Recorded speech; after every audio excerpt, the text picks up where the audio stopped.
Hello, welcome to Peterson Wealth Services Point of View. Today is August 4th, and I wanted to spend a few minutes talking about valuations for the S&P, just kind of a market overview, and then talk about where we're getting a little bit stretched in some areas and maybe what we could expect as we go forward. So I'll try to be brief. We'll wrap it up with some of the things that are going on currently and maybe what might send us into a bit of a correction if things are coming down the pike. I know some of us are watching the news, and media tends to want to exaggerate and stir the pot and bring us into a state of fear more than a state of calm. So our job here at Peterson Wealth is to try to sort through all the news and help us understand what's really worth worrying about and what isn't. So I'll start with a slide here. We're going to look at the index concentration, valuations, and earnings of the S&P 500. I think on the left side it's important to know that you see this stretch in valuations in the green, the chart on the green. This dates back to 1996. And the green line shows the top 10 companies in the S&P 500. And those are the companies that are highest weighted, so the largest companies, if you will.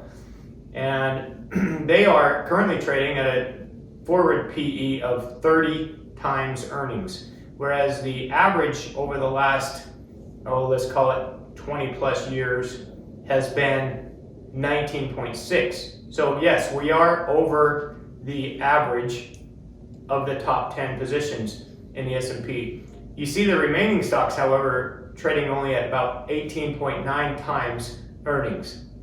And that's important to know that the top 10 have a much bigger drag or push, in this case, of the valuation. Those top 10 are things like companies like Apple, Microsoft, Amazon, Facebook, and Google. Over on the right, again, we'll look at the weight of the top 10 stocks, and this goes back to 1996. So right now, the top 10 have a 28%, a little over 28% weight of the full S&P. So only 10 stocks out of 500 represent nearly 30% of the weighting. The earnings that those contribute is over 30%. So those top 10 companies are making 30% of the total earnings. So we can see why valuations are getting a little bit on the stretch side there. The next chart we're going to look at is talking about the dispersion of the values. And this goes again back to 1996. And we look at the S&P 500 median 25-year average. And it shows that the average over the last 25 years has been 15.9 on the PE ratio. Currently, we're at 19.8. So yeah, we're above the 25-year average.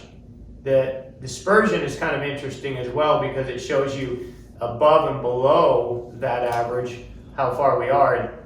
On over that 25-year period, we're usually at 11, what's called the 11 differential, plus or minus the average. Currently, we're at 19.7. So we've got a very big dispersion between the median, and it shows you there's a lot of stocks that are nowhere near that valuation, some that are quite a bit above it. Our job here is to try to find the ones that aren't stretched, and we've been making a few changes, if you've noticed, in some of the models. Next chart, let's look at just real quick. I want all of our clients to understand that corrections are going to happen. They're normal, they're necessary, and they're important. So we kind of chug along, everybody's happy, and they see their returns, they see their valuations on their statements, and they think it's good. And then when they see a correction, the values drop 5% or so, and they start to get worried, they start to get a little upset and questioning themselves why they're invested. I want you all to remember that these corrections are going to happen, and they're very regular, they're very normal. This chart shows how often these corrections occur, dating back to 1980. Now we could take this all the way back for 100 years and it'd be a very similar story. The gray lines represent what the market did, in this case the S&P 500, on the total year return. But the dot there underneath each one of those years represents the intra-year decline. So from peak to trough, how much the market dropped in any given year. And you can see there's been some significant ones. Just in 2020, for example, the market dropped 34% from peak to trough, and that was all due to the coronavirus pandemic or concern or fear or whatever you want to call that. In those early stages of that correction, it was was the most violent correction I've ever been through in my career. We were recalling thousands, 2,000, 5,000 point drops in the Dow on a daily basis, and then recovery. So fortunately, we were able to navigate that, keep our clients for the most part committed to their long-term plan, and the recovery was so quick that now people can't even remember they lived through it. Just know that these corrections are going to happen and they're common. The next chart we'll look at quickly is the stock market since 1900. So I don't want you to think that we're just cherry picking years and looking at certain data. We're looking at long-term data here to make sure that we're on track. We're always analyzing how we're investing and what we need to do to take advantage of certain areas of the market, or maybe trim back in certain areas that are getting extended. This is just the S&P 500, and it shows all the different occurrences throughout history of wars and famines and inflation and tech booms and busts, financial crisis, now COVID. And you can see the market gets on a trend. We're going to have some volatility. That's the gray line. But the green line shows more or less a trend and what's developing. And right now we're in an upward trend. Trajectory looks pretty solid to us.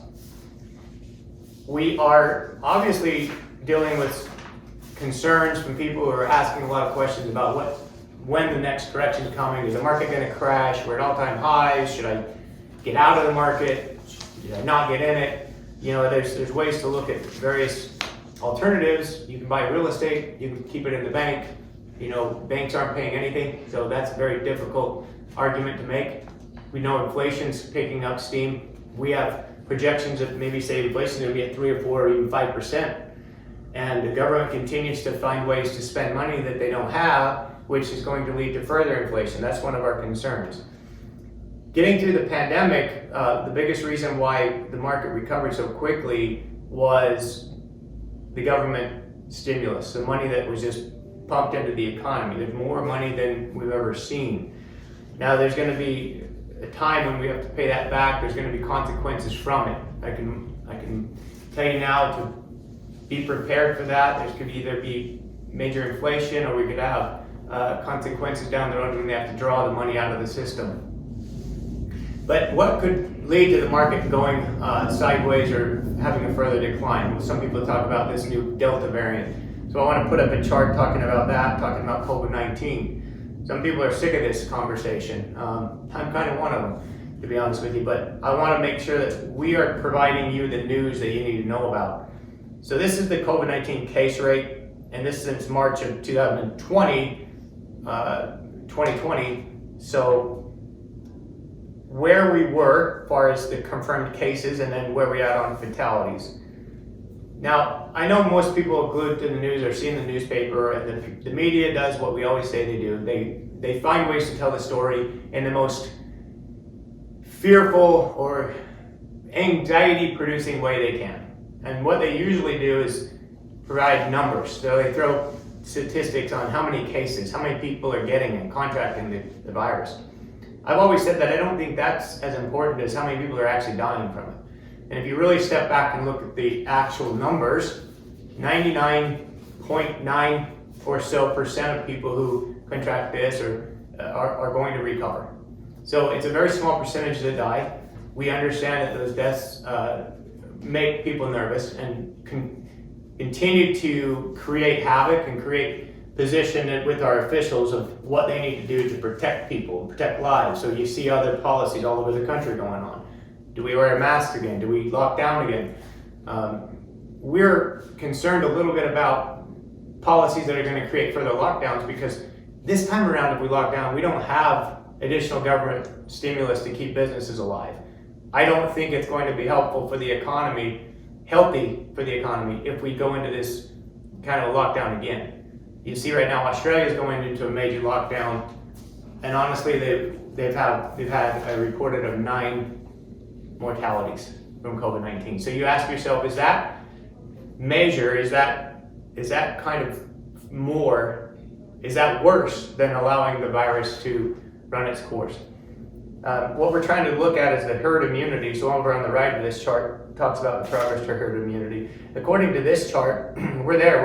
We're in the zone for herd immunity, and that's based on whether you've had the vaccine, whether you've just had the infection and developed your own immunity to it, or whether you've been vaccinated and also been infected. And I think people need to realize that even with the vaccine, lots and lots of people are still getting the virus now. So just take a look at the study I looked at yesterday in Massachusetts. 500 or so people were examined, and of the 500, 74% of those were infected with the virus who had the vaccine. So 74% of the 500 were vaccinated. I don't think we're hearing a lot of that in the news media. News media wants to promote fear and create the anxiety, and I think we need to step back and look at where the news cycle is coming from and understand what we're trying to accomplish here in our economy is not division, not fear, but how do we get to the point where our society can move forward? And that's going to be through having immunity to a virus that wherever it started or however it got started, we're going to be able to move forward. Just like we had with the flu 100 years ago, we're able to move forward and have that herd immunity to it. We're going to have deaths. This thing's going to be with us forever and ever. It's not going to go away. It's just like the flu has been with us for so long. So I think trying to hide from it is probably a mistake, and I think we need to realize that most of the words we get out of the media now, we need to step back and take them a little bit with a grain of salt. I hope that you understand where I'm coming from. I'm not trying to create any conflict or awkward feelings. Whatever you choose to do to protect yourself and your family is fine.